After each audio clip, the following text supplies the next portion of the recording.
ये प्रदेश की 8 करोड़ जनता का है। 8 करोड़ 33 लाख। वो तमाम लोग बड़ी उम्मीद के साथ हमारी तरफ देख रहे हैं। वो तमाम माननीय सदस्य जिनके हाथ में 5 साल की बागडोर उस देवतुल्य जनता ने देके भेजी है, क्या वो सही तरीके से वो तमाम काम कर रहे हैं? मैं वर्तमान में माननीय अध्यक्ष महोदय, वर्तमान में मुख्यमंत्री जी को बहुत बहुत धन्यवाद दूंगा। उन्होंने बहुत अच्छा काम किया है। हेल्थ पे और शिक्षा पे जो आपने बजट दिया, मैं उसके लिए आपका आभार व्यक्त करता हूं। इंडस्ट्री को प्रमोट करने के लिए आपने जो किया, मैं उसके लिए आपका आभार व्यक्त करता हूं। आपने ग्रीन कॉरिडोर की बात की, मैं आपका वापस इस चीज के लिए भी आभार व्यक्त करता हूं। पर मेरा निवेदन है कि जो राजस्थान है ये गांवों में बसता है।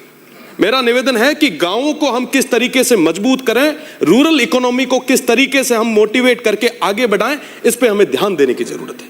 माननीय, मैं युवा हूं, युवा होने के नाते मेरा निवेदन है कि हम तमाम उन स्किल्स पे, स्टार्टअप्स पे, तमाम उन चीजों पे हम ध्यान दें ताकि हमारा आने वाली हमारी जो जनरेशन है वो आगे बढ़ सके।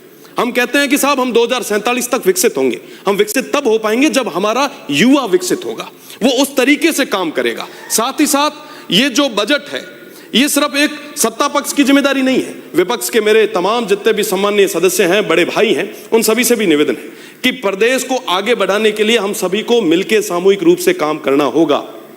आज के समय में आप देखेंगे कि सोलर और विंड तमाम जगह हर तरीके से वेस्टर्न राजस्थान में लग रहे हैं। हम लोगों का विरोध क्या है? हम लोगों का यही कहना है कि आप काम करें, पर आप पॉलिसी के तहत काम करें ताकि हमारी आने वाली उस विकसित प्रदेश की युवा जनरेशन को, नई पीढ़ी को हम तमाम चीजें अवेलेबल करा सकें। आज के समय में जिस तरीके से सोलर और विंड लग रहा है, उस तरीके से टेम्परेचर में काफी दिक्कतें आएगी।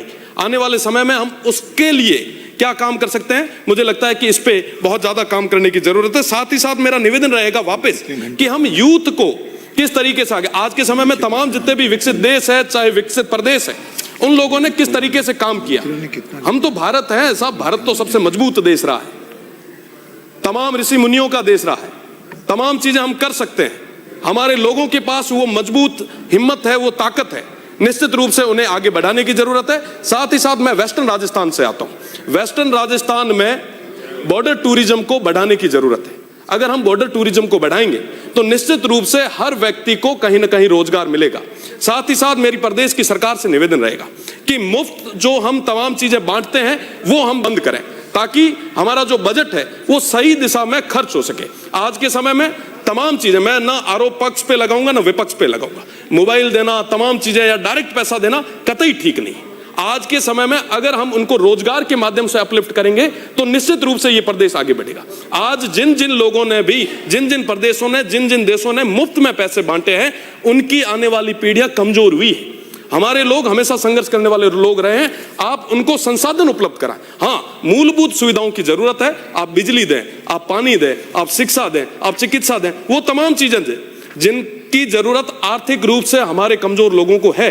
पर हम सीधा पैसा देके उनको कमजोर ना करें। हमारे लोगों को हम मोटिवेट करें कि वो स्किल्स में आगे आए। आज के समय में एआई की बात हो रही है, रोबोटिक्स की बात हो रही है, तमाम चीजों की बात हो रही है। पर क्या हम आने वाली पीढ़ी को देखते हुए हमारा तमाम वो जो इंफ्रा है उसको उस लेवल पे मजबूत कर पाए? हमें मजबूत करने की जरूरत है।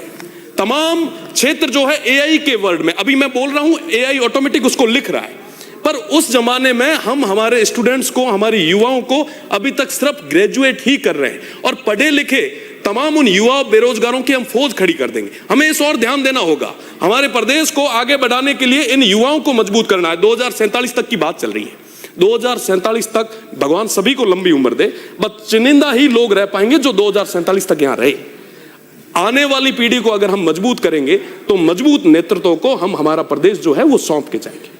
मेरा निवेदन है कि टूरिज्म की और एजुकेशन पे और तमाम इन क्षेत्रों पे हमें और ज्यादा फोकस करके काम करने की जरूरत है। मैं प्रदेश की सरकार से निवेदन करना चाहूंगा, अगर इन तमाम चीजों में, इन तमाम विषयों पे अगर जरूरत रहे तो हम हर तरीके के दल बल, तमाम जो सीमा है ये तोड़ के प्रदेश की सरकार के साथ खड़े हैं। आपने जो आज ये बिल लाए हैं, मैं उसके लिए आपका धन्यवाद ज्ञापित करूंगा। साथ ही पेट्रोकेमिकल इंडस्ट्री, आयुर्वेदिक और स्किल यूनिवर्सिटीज की जरूरत वेस्टर्न राजस्थान को है, आप वो दें, बॉर्डर को मजबूत करें। बहुत बहुत धन्यवाद। माननीय सदस्यगण, अभी विपक्ष के नेता का भाषण होगा, उसका सदन के नेता मान्य